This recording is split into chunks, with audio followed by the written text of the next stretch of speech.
Bonsoir à tous, bienvenue au Cinéma Capitole et à la Cinémathèque Suisse. Si vous le permettez, je vais peut-être commencer d'abord un petit peu par autre chose, parce qu'à la Cinémathèque Suisse, au mois de mars, à partir du 2 mars exactement, on passe le tout dernier film de Jean-Luc Godard. Il s'agit de Adieu au langage, on le passe en exclusivité à la Cinémathèque Suisse, on va le passer 19 fois, et comme vous le savez peut-être, c'est un film qui fait date aussi, c'est un film assez extraordinaire, notamment parce qu'il a été tourné en 3D.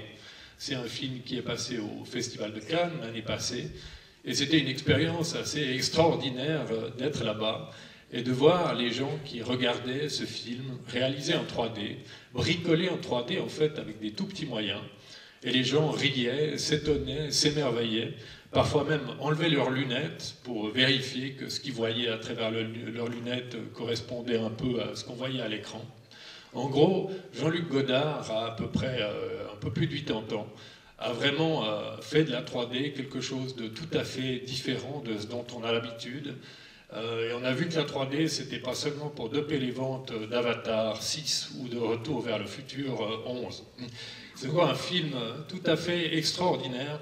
Et c'était vraiment marrant de voir que le réalisateur, probablement, enfin le plus âgé de la compétition cannoise, avait fait le film le plus jeune, le plus audacieux et le plus frais. Tout ça pour dire que Godard est jeune aujourd'hui et que ça ne date pas d'aujourd'hui précisément, puisqu'on va retourner un demi-siècle en arrière pour parler du Mépris. Mépris tourné en 1963, donc il y a plus de 50 ans, avec Jack Palance, Michel Piccoli, Brigitte Bardot, et qu'on est très très heureux de montrer cette copie ici ce soir. On est très heureux pour plusieurs raisons. On est d'abord heureux parce que c'est toujours un plaisir de voir des films du patrimoine, des grands classiques du cinéma projetés sur cet écran géant du Capitole. Et la copie de ce soir, c'est vraiment une copie restaurée, numérisée avec soin. Donc si tout va bien, le film qu'on va voir, c'est vraiment le film que les gens ont découvert en 1963. Et puis on est très content aussi, parce que ce film, on le montre à l'occasion d'une nouvelle collaboration avec le Théâtre de Vidy, le Théâtre de Vidy avec lequel on collabore très souvent. Et c'est pour ça que j'ai le grand plaisir d'accueillir sur scène Vincent Baudrier, le directeur du Théâtre de Vidy, et aussi les acteurs de la pièce qui se joue en ce moment au Théâtre de Vidy, Cinéma Apollo, dont on va vous expliquer qu'elle a un rapport et quelques gènes communs avec le Mépris. Alors bienvenue à Evelyne Didi, qui tient des rôles principaux de la pièce, à Pascal Tocatlion et à Nicole Mercé, qui tiennent aussi des rôles dans cette pièce qui se joue en ce moment au Théâtre de Vidy jusqu'au 7 février. Alors Vincent, bienvenue à vous tous au Capitole, on est ravis de vous accueillir. Peut-être, bon, d'abord bien expliquer, le Mépris de Godard en 1963, Cinéma Apollo, Michel Deutsch, qui a écrit cette pièce, ont quelques gènes communs, comme je l'ai dit, il faut nous expliquer ça. Donc merci beaucoup pour l'accueil. Je crois que c'est effectivement une très belle collaboration qui est en train de naître entre le Théâtre de Vidy et la Cinémathèque Suisse. Je pense que c'est important que le théâtre et le cinéma dialoguent. C'est important que ce dialogue s'exprime à travers Jean-Luc Godard. Je crois que s'il y a un artiste qui influence le plus le théâtre contemporain aujourd'hui, c'est Jean-Luc Godard, qui a nourri par l'esprit du montage, par sa liberté, beaucoup de metteurs en scène d'aujourd'hui qui se revendiquent de cet héritage. Ce qui nous fait aussi nous rencontrer ce soir, c'est aussi la présence et le retour de Mathias Langhoff au Théâtre de Vidy. Mathias Langhoff, qui est un tout petit peu plus jeune que Jean-Luc Godard par l'âge, mais il l'est autant dans la tête, comme vous l'avez dit tout à l'heure. Et je crois que ce qui est assez remarquable, voilà, c'est un artiste né en 1941 et qui continue d'inventer, qui continue de chercher, qui continue de nous poser des questions, par les questions qu'il nous pose, par les formes qu'il invente. Et je crois que c'est un vrai air de jeunesse qui a traversé Vidy pendant toutes les répétitions et depuis le début des représentations. Mathias Langhoff a imaginé une suite au Mépris, en s'inspirant du roman de Moravia, comme Jean-Luc Godard s'est inspiré de ce roman pour son film, et il imagine le retour du scénariste 23 ans plus tard dans un vieux cinéma à Novara en Italie, et il va revoir ce film du retour d'Ulysse qui est tourné pendant le Mépris. C'est aussi le retour de Mathias Langhoff au Théâtre de Vidy. Il l'a dirigé pendant 2 ans, dans 89 à 91. Et je crois qu'il y a quelque chose qui se croise dans ce spectacle, entre des dialogues entre théâtre et cinéma, entre le roman de Moravia, le film de Godard, et sa pensée sur l'art et le théâtre et le cinéma. C'est une réflexion aussi incarnée par le spectacle qui mélange cinéma et théâtre. Le décor est une entrée de cinéma, est aussi une salle de cinéma, et il a même tourné quelques séquences ici même au Capitole. Donc Mathias Langhoff met en scène. L'écrivain de cette pièce, c'est Michel Deutsch, un homme qui a aussi un pied au théâtre, un pied au cinéma et qui fait se dialoguer les deux arts. En fait, c'est une coécriture. C'est une coécriture entre Mathias Langhoff et Michel Deutsch.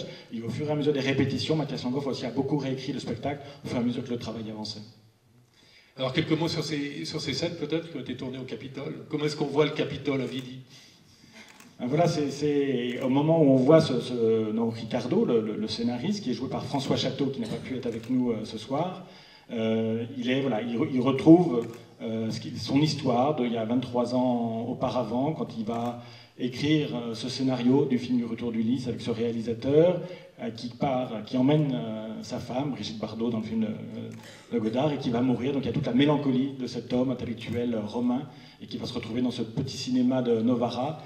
Et il sort de la salle et il se met à rencontrer la vendeuse de pop-corn, jouée par Evelyne Didi, et voilà, et toute une discussion commence entre les deux. Evelyne Didi, vous avez aussi une carrière qui va du théâtre au cinéma. Vous avez tourné avec Jean Becker, avec Étienne Châtillier, avec Harry Kaurismäki, vous avez tourné et vous avez beaucoup joué au théâtre. Vous aussi, vous aimez ce dialogue, cet aller-retour permanent entre la scène et le cinéma.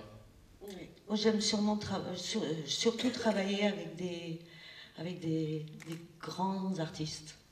Donc, dans ceux que vous avez cités, oui, bon, il y a un grand, c'est Kaurismäki, ça va. Et puis au théâtre, ça va. Non, mais moi, ça, c'est incroyable de se retrouver dans ce cinéma. Que moi, je suis pas dans la scène puisque je suis la vendeuse de pop-corn, donc je n'étais pas habilitée à être dans la salle. Et d'ailleurs, ça me fait vraiment un drôle d'effet d'être dans la salle, alors que normalement, je devrais être dehors en train de vendre du pop-corn. Mais il est magnifique, ce cinéma, est magnifique. Et en fait, moi, ce qui me touche beaucoup dans cette histoire, si je dois dire personnellement, c'est qu'à Vidi, la dernière fois que j'ai joué là, j'étais avec Michel Piccoli dans Minetti, et de reparcourir cette histoire du mépris ici à Lausanne, c'est vraiment très émouvant pour moi. D'ailleurs, il m'a dit bon, bonne chance. Je lui ai dit qu'on allait faire ça. Et voilà, et je vais le revoir là, encore une fois, avec son chapeau. Et voilà, c'est tout. Et en tout cas, je sais pas, qu'est-ce que je peux dire? Je vais juste vous dire, rien du tout, peut-être de venir le plus possible, mais moi je vais vous dire ma phrase préférée de tout du spectacle qu'on joue, et cette phrase, c'est « à chacun sa version du néant ». Voilà. Et je vends du pop-corn, hein. Nicole Mercé et Pascal Tocatlian, peut-être aussi un petit mot sur cette collaboration avec Mathias Langhoff.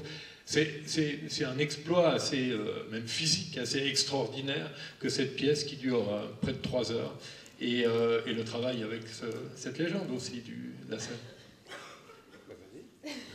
Chacun son tour si vous voulez. Oui, c'est un exploit. Mais je pense que c'est plutôt pour Château Evelyne, c'est eux qui tiennent le plus long de la pièce. Nous, on a des petites apparitions, je ne dis pas trop parce que c'est des personnages assez mystérieux. Mais c'est un exploit, c'est une drôle de traversée. Il nous sont arrivés des drôles des aventures en allant en Grèce, en revenant, on a tourné en Bretagne, puis on a tourné ici. C'est vraiment... c'est un labyrinthe. Et ce qu'on fait, il y a le mépris, il y a l'histoire d'Ulysse, il y a la Grèce, il y a beaucoup de Mathias, il y a la rencontre avec des comédiens avec lesquels il a travaillé longtemps. Moi, c'est la première fois que j'ai travaillé avec lui. Et tout ça, ça se ressent énormément, donc c'est un vrai labyrinthe que je vous invite à venir parcourir avec nous, en fait, parce que je ne sais pas comment l'expliquer, mais il y a beaucoup de portes qu'on peut ouvrir en écoutant ce qui se passe, en regardant ce qui se passe dans le plateau. Et vous, Pascal? Non, moi ce que je peux dire, c'est que je suis assez touché par ce cinéma parce qu'il ressemble beaucoup au cinéma de mon enfance quand j'étais en banlieue. En proportion plus petite, mais c'est exactement la même configuration. Et tout ça. Donc, 1929, il a été construit, a été restauré une fois en 1959, et à part les sièges, tout est d'époque. Bah, c'est à peu près le cas de celui de Romainville aussi. Non, et puis je dois à Mathias d'avoir pu être projeté en grand, en Ulysse, avec toi d'ailleurs. Et j'ai déjà fait un petit peu de cinéma, mais pas dans une sorte de péplum comme ça, donc c'était assez drôle de se voir barbu et habillé en Ulysse. Donc voilà, je remercie Mathias pour ça et puis pour d'autres choses aussi. Alors merci beaucoup à vous tous. Alors le petit récapitulatif quand même, c'est-à-dire donc Cinéma Apollo à Vidi jusqu'au 7 février, il faut y aller. À la Cinémathèque Suisse, à partir du 2 mars et jusqu'au 31 mars, 19 représentations d'Adieu au langage de Jean-Luc Godard, avec des lunettes 3D, c'est la première fois qu'on fait ça à la Cinémathèque, il faut absolument venir aussi. Et puis ce soir, la projection du Mépris, ça c'est fait. Belle projection à tous et puis à très bientôt.